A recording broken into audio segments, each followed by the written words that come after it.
ସଂଶୋଧନ ବାବଦରେ ଆପଣଙ୍କୁ ଯଦି ଆଗରୁ ବାଲିଘାଟ ବନ୍ଦ ଥିଲା ଆଉ ଆମେ ଘରଦ୍ୱାର କରିବା ପାଇଁ ଭାରି ବହୁତ ହଇରାଣ ହେଉଥିଲୁ। ଆଉ ଯେଉଁ ବାଲି କିଣୁଥିଲୁ 2000 ଟଙ୍କା ଟ୍ରାକ୍ଟର ଗୋଟାକ 2000 ଟଙ୍କାରୁ ଉର୍ଦ୍ଧ୍ୱ କରି କିଣୁଥିଲୁ। ଏବେ ଆଜିକି ସପ୍ତାହ ହେଲା 2 ସପ୍ତାହ ହେଲା ଏ ଘାଟ ଚାଲିବାରୁ ଆମେ ଟିକେ 500 ଟଙ୍କାରେ ବାଲି କିଣିପାରୁଛୁ। ଆମେ ଟିକେ ସୁଖରେ ଶାନ୍ତିରେ ଅଛୁ। ମାନେ ମାନେ ମାନେ ଇଏ ଚାଲିଛି ଭଲ ମାନେ ଭଲ କମରେ କିଣିଲ ବାଲି ଚାଲିବାରେ ଠିକ୍ କମରେ କିଣିବାରୁ ଆମେ ଟିକେ ସୁବିଧାରେ ଚଳିପାରୁଛୁ।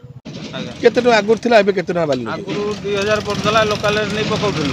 ଏ ଘାଟଟା ଚାଲିବାରୁ କମ୍ ପଇସାରେ ଲୋକ ସୁବିଧାରେ ପାଉଛନ୍ତି। ଆଉ କ'ଣ କହିବେ ନେଇକି ଏଇଭଳି ଲୋକ ସୁବିଧାରେ ପାଉଛନ୍ତି। ପ୍ରଶାସନକୁ ଧନ୍ୟବାଦ ଦେବା କଥା। ଆଉ ବାଲି ଯେତେବେଳେ ରେଟ୍ ଗାଡ଼ି ଘାଟ ନ ଚାଲିଥିଲା ବାଲି ବାହାରୁ ଆଣିଲେ 2500 3000 ଭିତରେ ବାଲି ଠିକ୍ ପଡ଼ୁଥିଲା।